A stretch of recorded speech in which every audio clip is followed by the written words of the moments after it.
इचलकरंजीच्या हृदयात असलेले Fortune plaza mall, एकाच ठिकाणी सिनेमा, रेस्टॉरंट्स, नामांकित ब्रँड्स आणि आलिशान हॉटेलची सोय. आणि जर तुम्ही स्वप्नातील घर किंवा व्यवसायासाठी योग्य जागा शोधत असाल तर Fortune sky city residential flats आणि कमर्शियल शॉप्ससह तुमच्यासाठी उत्तम पत्ता. उत्तम प्रकाश टॉकीज, चांदणी चौकाजवळ. मनोरंजन, खरेदी आणि राहणी यासाठी आजच भेट द्या. फॉर्च्यून शा ग्रुप, इचलकरंजी. सर्वोच्च न्यायालयाचा निर्णय. माधुरी हत्तीचा अंतिम निर्णय उच्चस्तरीय समिती घेणार. राजू शेट्टी.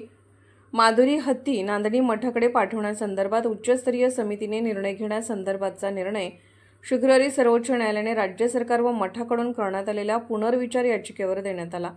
यामुळे सोमवारी उच्चस्तरीय समितीकडे नांदणी मठाकडून अर्ज करून लवकरच माधुरी हत्ती परत आणणार असल्याची माहिती माननीय खासदार राजू शेट्टी यांनी दिली.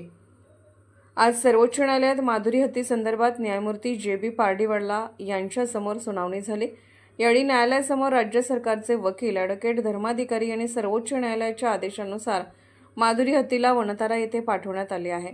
तथापि राज्यामध्ये कायदा आणि सुव्यवस्थेचा प्रश्न निर्माण झाल्याने राज्य सरकारने वनतारा आणि नांदणी मठाशी समन्वय साधून मार्ग काढण्याचा प्रयत्न करून नांदणी मठाच्या स्वतःच्या जागेमध्ये वनताराच्या मार्गदर्शनाखाली अद्ययावत हत्ती पुनर्वसन केंद्र तातडीने उभा करून त्या ठिकाणीच माधुरीवर पुढील उपचार करण्याचे ठरलेले आहे.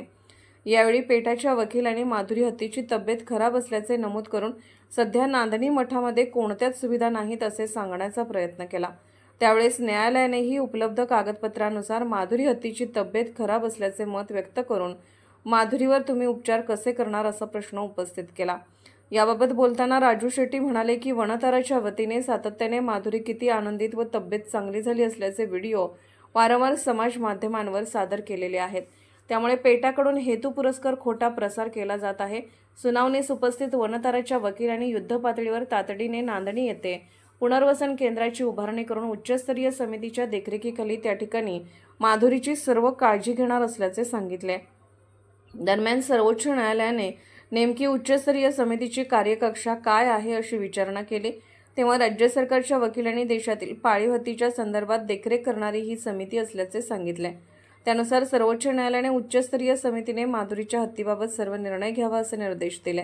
यावेळी ॲडव्होकेट सुधांशू चौधरी, ॲडव्होकेट आनंद लांडगे, ॲडव्होकेट योगेश पांडे, सुदीप जैन मेरठ, विशाल नेहरा आदी सुनावणी दरम्यान उपस्थित होते.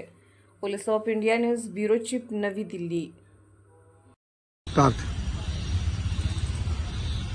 आज सुप्रीम कोर्टामध्ये माधुरी हत्तीला पुन्हा महाराष्ट्रामध्ये आणि नांदणी मठामध्ये परत आणण्याच्या संदर्भामध्ये पुनर्विचार याचिकेची सुनावणी झाली.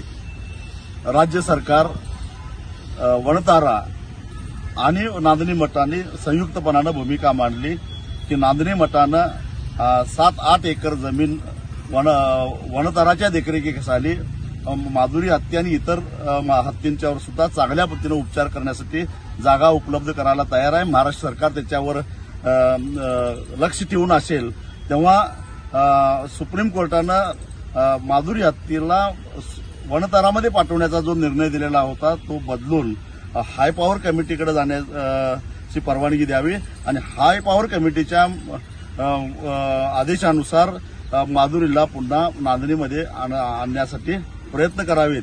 यासाठी ही याचिका दाखल झाली होती. आज सुनावणी झाली आणि सुप्रीम कोर्टानं हाय पॉवर कमिटीनं सगळ्या वस्तुस्थिती समजावून घ्यावी आणि माधुरी हत्तीच्या आरोग्याची काळजी करून योग्य तो निर्णय घ्यावा असा अत्यंत महत्वाचा असा निर्णय घेतलेला आहे. म्हणजे हायकोर्ट आणि सुप्रीम कोर्टाचा आता अडथळा संपलेला आहे आणि आता सोमवारी राज्य सरकार, वनतारा आणि नांदणी मठ हे संयुक्तरित्या हाय पॉवर कमिटीकडे अर्ज करतील आणि एक प्रकारे माधुरी हत्तीला नांदणीमध्ये परत आणण्याचा मार्ग काही अंशी सुकर झालेला आहे.